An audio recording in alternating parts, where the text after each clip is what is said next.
Pernahkah kamu merasakan pahitnya kopi yang menusuk, sama seperti luka lama yang kembali menyengat? Stephanie merasakannya setiap hari. Stephanie duduk di balkon kosannya yang sempit, menghadap ke kelap-kelip lampu kota yang tak pernah tidur. Di tangannya tergenggam erat secangkir kopi pahit, uapnya mengepul lembut, menari-nari di udara malam yang dingin. Aroma kopi yang kuat, getir, dan menghangatkan itu seolah menjadi pelipur lara baginya. Setiap tegukan membawa Stephanie menyelami kenangan-kenangan masa lalu, kenangan yang manis bercampur pahit, kenangan tentang cinta, kehilangan, dan pengkhianatan. Dulu, Stephanie adalah seorang wanita yang penuh semangat dan optimisme. Ia percaya pada kekuatan cinta dan kebaikan manusia. Namun, sebuah badai dahsyat menghantam kehidupannya, merenggut semua yang ia cintai dan meninggalkannya dengan luka yang menganga lebar. Luka itu menganga begitu dalam hingga ia merasa tidak mampu untuk bangkit kembali. Kini, kopi pahit menjadi teman setianya, menemani Stephanie dalam kesendiriannya, menjadi saksi bisu perjuangannya untuk menyembuhkan luka-luka lama. Ia menyesap kopi perlahan, membiarkan rasa pahitnya mengalir di lidahnya, seolah mencoba menelan semua rasa sakit dan kekecewaan yang masih menghantuinya. Luka itu bernama Adrian, cinta pertamanya, belahan jiwanya. Mereka berdua adalah dua insan yang saling melengkapi, dua jiwa yang menari dalam harmoni. Mereka bermimpi tentang masa depan yang indah bersama, membangun rumah tangga yang bahagia, dan dikelilingi oleh anak-anak yang lucu. Namun, impian indah itu hancur berkeping-keping ketika Adrian memilih wanita lain. Stephanie tidak pernah menyangka bahwa orang yang paling ia cintai akan mengkhianatinya sedemikian rupa. Pengkhianatan Adrian menghancurkan hatinya menjadi jutaan pecahan kecil, membuatnya kehilangan kepercayaan pada cinta dan kebaikan manusia. Setelah kepergian Adrian, Stephanie merasa hidupnya kehilangan arah dan tujuan. Ia mengurung diri di dalam rumah, menangis setiap hari, dan menolak untuk bertemu dengan siapapun. Ia merasa bahwa tidak ada lagi alasan untuk hidup. Namun, perlahan-lahan, Stephanie mulai menyadari bahwa ia tidak bisa terus-menerus terpuruk dalam kesedihan. Ia harus bangkit kembali, menyembuhkan luka-lukanya, dan melanjutkan hidupnya. Proses pemulihan itu tidak mudah. Stephanie harus menghadapi rasa sakit dan kekecewaan yang mendalam. Ia harus belajar untuk memaafkan Adrian, meskipun ia tidak akan pernah melupakan pengkhianatannya. Malam-malamnya diisi dengan membaca buku-buku motivasi dan self-help, mencoba memahami mekanisme kesedihan dan cara mengatasinya. Stephanie mulai belajar untuk mencintai dirinya sendiri lagi. Ia mulai merawat dirinya, berolahraga, makan makanan sehat, dan melakukan hal-hal yang membuatnya bahagia. Ia juga mulai mengikuti kelas melukis dan yoga, mencari kegiatan-kegiatan yang bisa membantunya untuk melepaskan emosi negatif dan menemukan kedamaian batin. Melukis menjadi terapi baginya. Ia menuangkan semua perasaan dan emosi yang terpendam ke dalam lukisan-lukisannya. Warna-warna cerah dan gelap berpadu menciptakan karya seni yang unik dan ekspresif. Yoga membantunya untuk menenangkan pikiran dan tubuhnya, mengurangi stres dan kecemasan. Ia mulai merasa lebih kuat dan percaya diri. Stephanie mulai berani untuk keluar dari zona nyamannya dan mencoba hal-hal baru.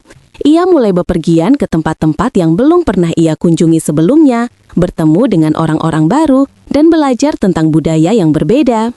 Setiap perjalanan memberikan Stephanie pengalaman baru dan membuka wawasannya tentang dunia.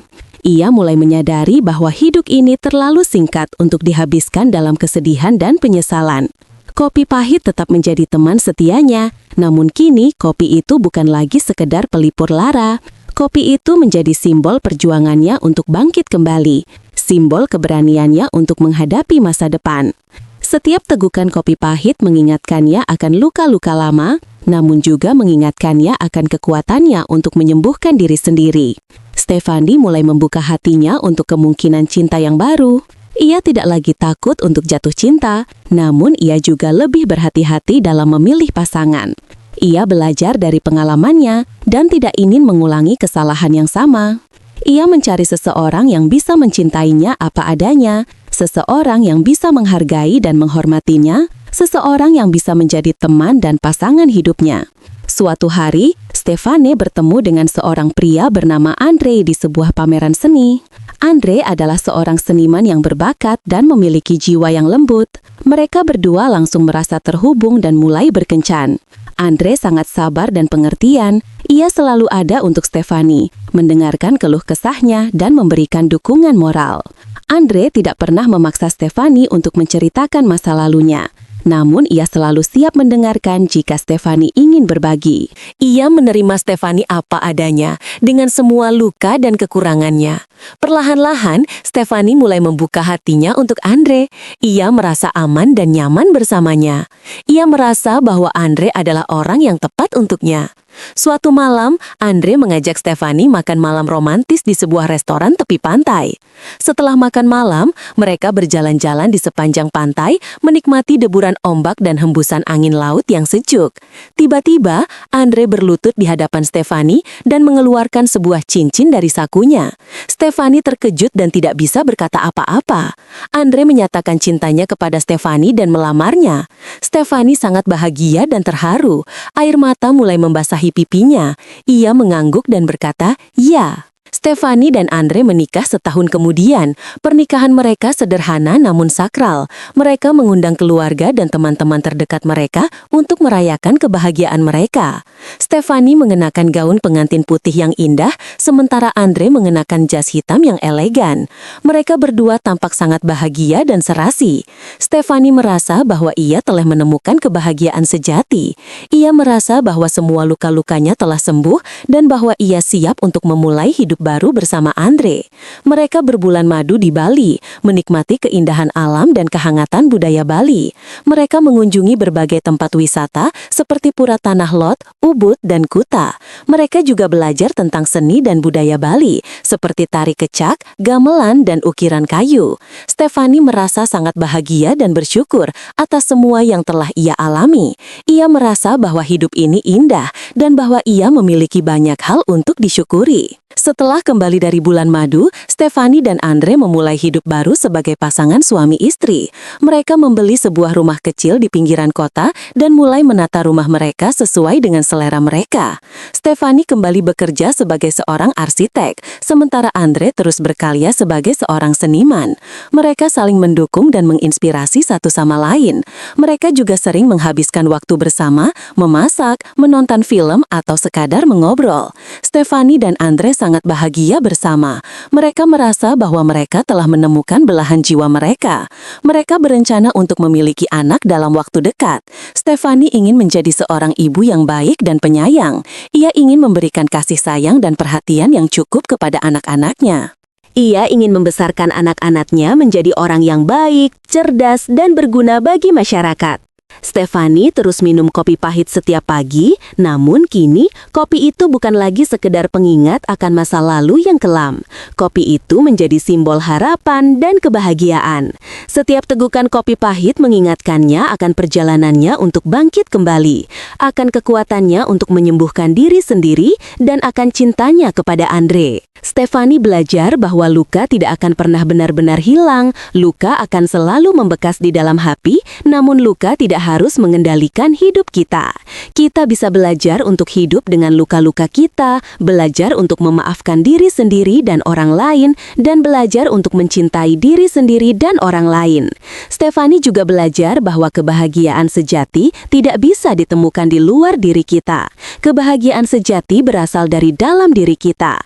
Kita harus belajar untuk mencintai diri sendiri, menerima diri sendiri apa adanya, dan bersyukur atas semua yang kita miliki. Stefani kini adalah seorang wanita yang bahagia, kuat, dan mandiri. Ia telah melewati masa-masa sulit dalam hidupnya dan berhasil bangkit kembali. Ia telah menemukan cinta sejati dan membangun rumah tangga yang bahagia. Ia telah belajar untuk mencintai diri sendiri dan orang lain. Kisah Stefani adalah kisah tentang harapan, keberanian, dan cinta. Kisah ini mengajarkan kita bahwa tidak peduli seberapa beratnya hidup, kita selalu bisa bangkit kembali. kembali. Kita selalu bisa menemukan kebahagiaan jika kita mau berusaha dan tidak menyerah. Stefani tersenyum sambil menyesap kopi pahitnya. Ia menatap ke langit dan mengucapkan terima kasih atas semua berkat yang telah ia terima. Ia merasa damai dan bahagia. Ia siap untuk menghadapi masa depan dengan penuh semangat dan optimisme. Dan begitulah kisah Stefani, yang pahitnya kopi seolah menemani setiap langkahnya menuju pemulihan. Sebuah perjalanan panjang namun berbuah manis. Jangan lupa tinggalkan like kalau kalian suka dengan video ini, komen di bawah apa yang kalian rasakan, dan pastikan kalian sudah subscribe untuk video-video inspiratif lainnya. Share juga ke teman-teman kalian yang mungkin sedang membutuhkan semangat. Sampai jumpa di video selanjutnya, bye-bye!